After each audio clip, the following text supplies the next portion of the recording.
What's up, you guys? It's Deunta. Another episode.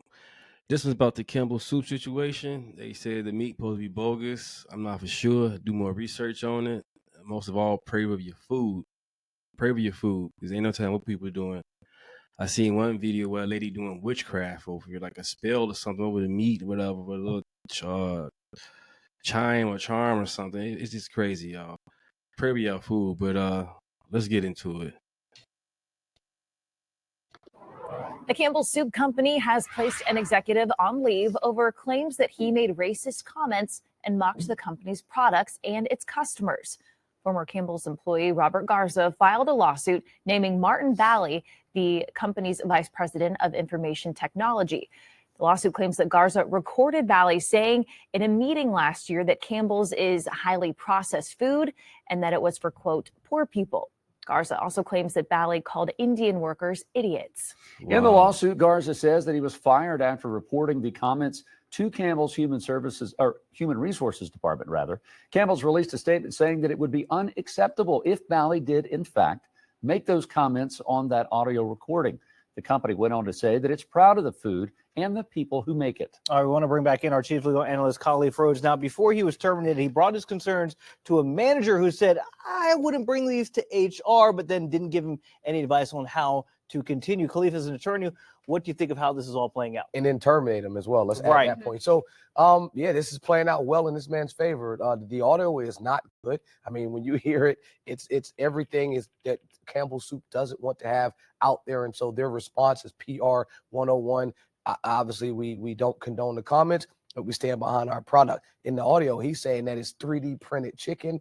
There's a number of things that he's making in terms of allocations, as you mentioned in the lead-in, talking about Indian employees not being able to think. But the comments in terms of how does this turn out for this man's case, his wrongful termination. Well, if I'm employed and you fire me, you terminate me, or if I fail to allow me to be improved or promoted in the position based on race, based on something outside of my performance, then you have a claim. But stopping a number of folks' claims is that they don't exhaust the administrative remedies. And what do I mean by that? First of all, you have to go to your superior. And if that person is who you're having the issue with, you go to their superior, follow the chain of command, go to HR within the company, then step outside of the company and go to the EEOC. After that, EEOC will give you either a right to file a claim or they'll file a claim on your behalf. I'm assuming he's went through all that process because he filed this in Wayne County Circuit Court, meaning that this case is now to the point where the court is not going to dismiss it and will have his day in court. Can this executive, can a private rant be protected as free speech? Or does it create a liability here for it depends on the state. And so free speech is there. And I say this a lot here. You're free to say whatever you want, but the consequences cost. Consequences. The cost of the consequences with his statements were him losing his job, him as in the supervisor in this moment. But what I can tell you is, can the comments be used in a lawsuit? Is there a criminal component to recording another person without their knowledge? That's all state by state. Some states require that you have consent of the person that you're recording. Some states is just an individual. Me, if I'm recording you, I just have to know that the recording is happening. And so it will be a state by state basis and case by case basis. But this lawsuit, even if it never is entered as evidence, this audio is damaging because Campbell's just want this to go away. I mean, if you type in Campbell Soup right now, it's not showing you, tomato soup.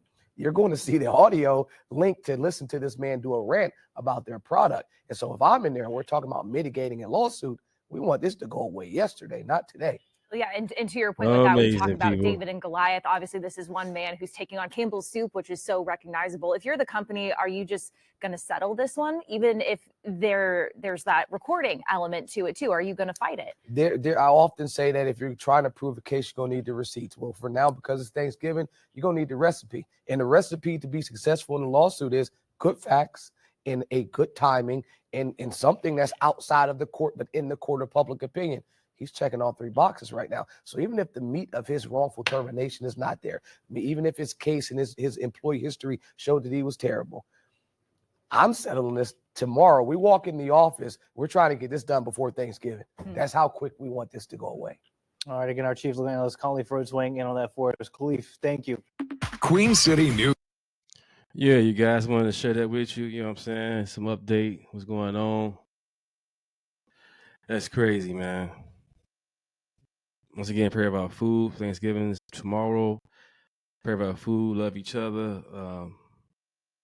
Put God first. Pray over your food, man. Peace. Like and subscribe.